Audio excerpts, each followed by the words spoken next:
Hi,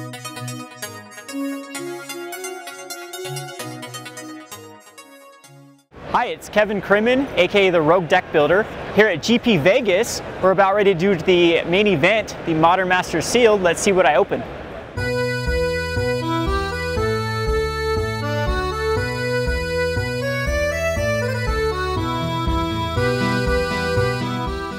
Alright, so I opened my pool here, and this is what I registered. We have a very aggressive red-white equipment deck. And what I've been reading from a lot of people that play tested, this has been the highest win percentage of a archetype. I am very, very vulnerable to Shrivel, as a lot of my cards have 1 toughness. And then, but let's just go down the list here. At the 1-drops, we have the Kor Duelist and the Court Homunculus. And both these are very good 1-drops. So if you go in like a Court Homunculus turn 1 into either a Skimmer or an Idol, it's going to be a 2/2 on turn 1, which is very, very powerful in the sealed format. Duelist, when it gets equipped, it gets double strike. So if you put it like a Carapace or a Husk on the Duelist, he's going to have double strike and also get the bonuses from equip. So he can be very powerful as well. Gust Skimmer's just in here for a 2/1 for 2, and we can give him flying in this deck. We'll talk about that a little bit later. Then also at the 2-drop, we have just aggressive creatures, another 1/1 double strikers. This is really like a 2/2 for 2, a bear that can actually get bigger with equipment, so he's great in the equipment deck. Another just a 2/1 for 2, that's all we really are after in this deck, is to go 1-drop, 2-drop.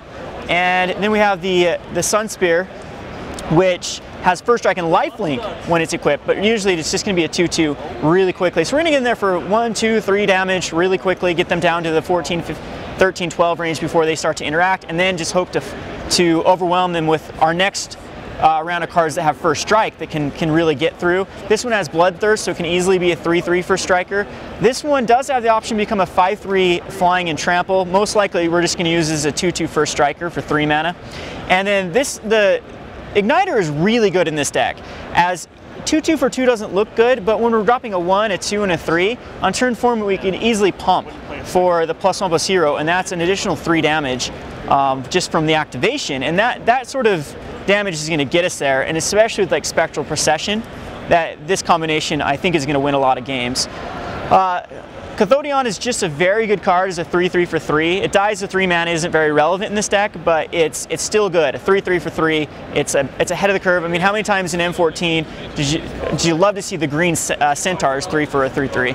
The best card in the deck is probably the Swordsmith, as you can go and tutor up any one of your equipments. We do have the Sunforger as well, which with this doesn't have that many targets, but we can get a Smash to Smithereens, a Bolt, a Burst Lightning and a Lightning Bolt, or a Fortify. So I'm actually going to think that unattaching for a Fortify and then re-equipping for 5 mana on that turn 5, well, it'd probably be turn 6 because the Sunforger would have to be equipped somehow. But I mean, it's going to be a combo that I think is going to really play a role, as you can give all your guys +2/+0.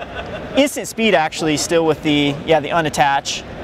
And yeah, so then we kind of have the trainee. I was a little bit iffy about the card, but in this deck it does seem like it can get to a 4 power quite easily through either pumping with the Igniters or just hooking up either a Carapace or a Sunforger to it. So I might end up boarding this card out a lot, but I can see this card completely just taking over the game by itself. So really it's just my philosophy in Sealed is to keep it simple, unless I have just like a clear strategy with bombs.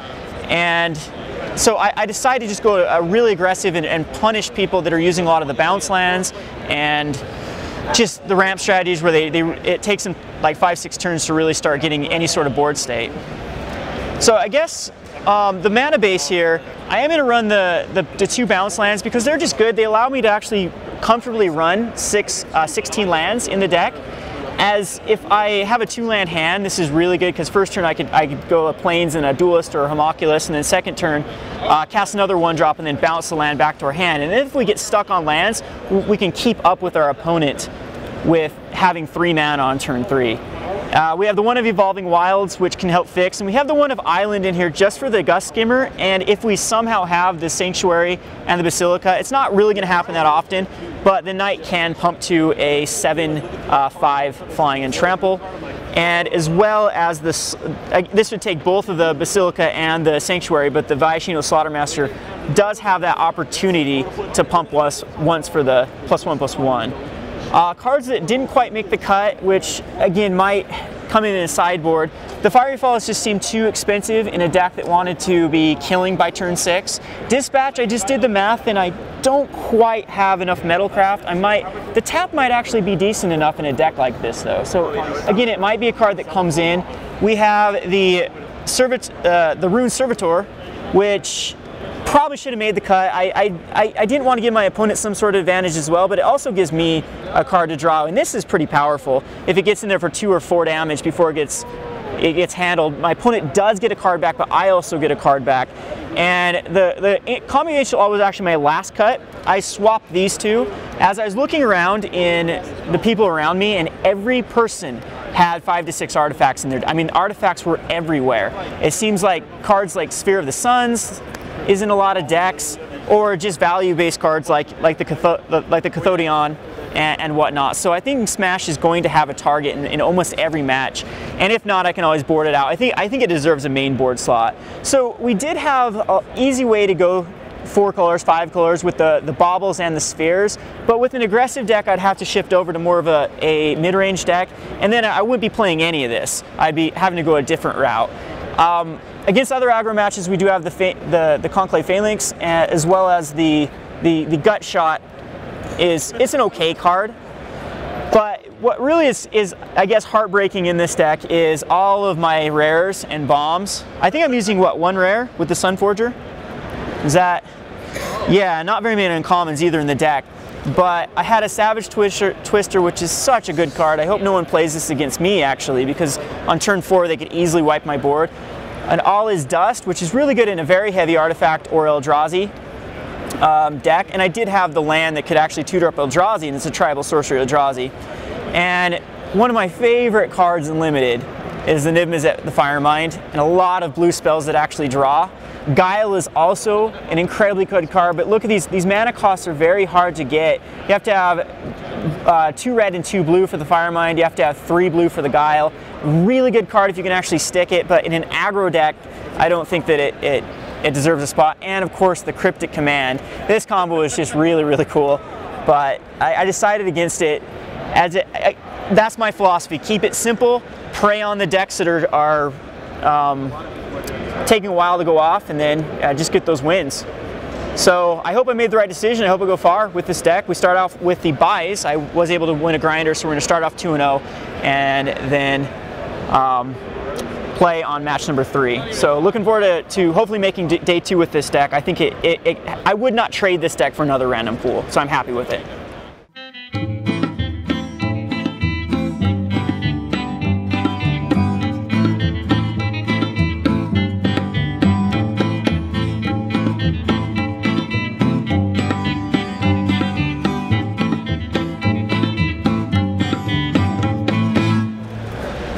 Activate? Yeah. 2.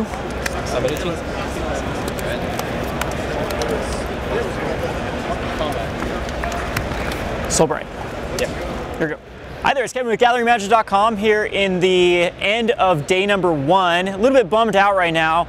Lost the final match for the winning in, ended up going 6-3, so my curse kind of continues. I've gone 6-3 at every Grand Prix I've ever been at. So a little bummed out right now, but overall I had a great experience. So we started off with 2 buys, which was good because I was able to win with Soul Sisters in the last modern grinder available. I had done 3 before that and had terrible performances, and then the Soul Sisters, good old faithful, got me there. And match number 3 was quite an easy match for me because I got a really good draw, a really good aggressive draw with the Court Homunculus into I think it was into one of the artifacts after that, and just kept the tempo up both games, and my opponent really couldn't do much. He was playing another mid-range deck. Round number 4, excuse me, was against a blue-white. I would say a little bit of artifact, a little bit of let's just try to stall to get Elesh Norn out. And I think a couple of the games that I won 2-1, and I do know the last game he was stuck on 6 lands with Elesh Norn in hand, and I had a huge board, so it would have been devastating if he would have hit that 7 land. So we started off really good at 4-0, and then just the real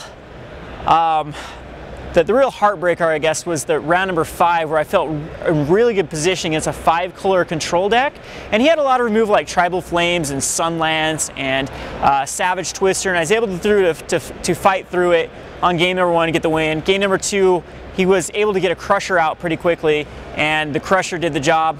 And game number 3, I had him down to 7 life with a Burst Lightning in hand, and I could not get any playable except a land off the top of my library for, I believe, 4 or 5 turns, and he took over the game a few turns after that. Round number 6 was what I would like to call the real loss, the first legitimate loss that there wasn't much I could do with.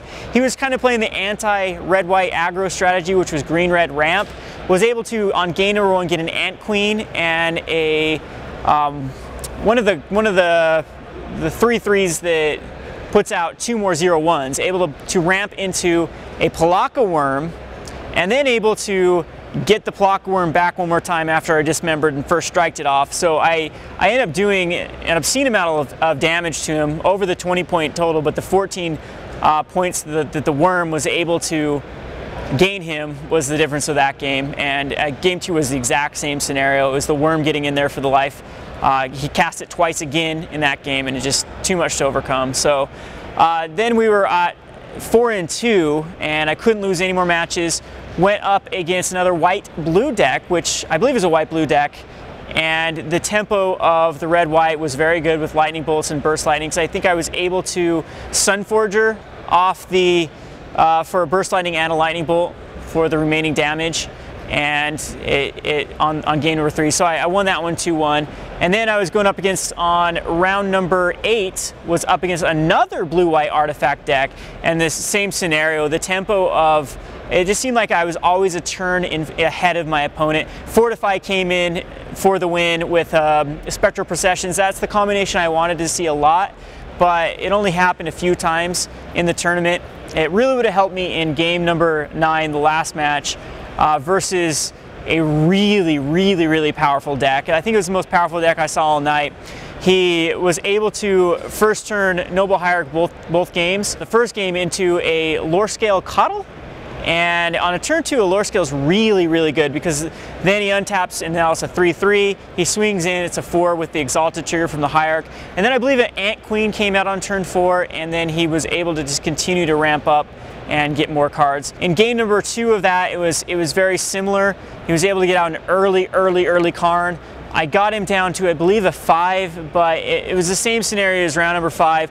I really needed a top deck into Smash the Smithereens, or a Lightning Bolt, or a Burst Lightning, or just even a creature to equip to my Mortapod to do another damage to him. And I believe for 4 turns in a row, maybe 3 turns in a row, I drew a land. So a little bit bummed out by that, but then I would have still had to win another match against, another game against that really great player and great pool of cards. So anyway, I'm happy with my performance. Like I said, I think that we had a great deck. I wouldn't have traded it for another pool. I was happy with it. I made definitely some mistakes in the building of the deck. I probably shouldn't have put in a blue source. That was completely useless for the 2/1 artifact that can gain flying. And the Rune Servitude should have definitely been in the main board. That card was great. So basically every game I sided out the island, and there was a couple of matches where 2 rounds, especially against 2 of the white-blue artifact decks, that I brought in the Sundering Vitae, and then was able to utilize those. So overall, it was a great experience. I think I know the format a lot better. I would do a little bit of changes in my next sealed pool. I know that it's definitely, I think that red-white is a very formidable archetype to build in sealed. I just wish that I had maybe like 1 more lightning bolt or burst lightning or something to really complete the deck. But yeah, so I had a great time. We're gonna do some, I'm gonna stick around for the next day and playing some side events, and really great experience. This has been Kevin with GatheringMagic.com. Thanks for watching.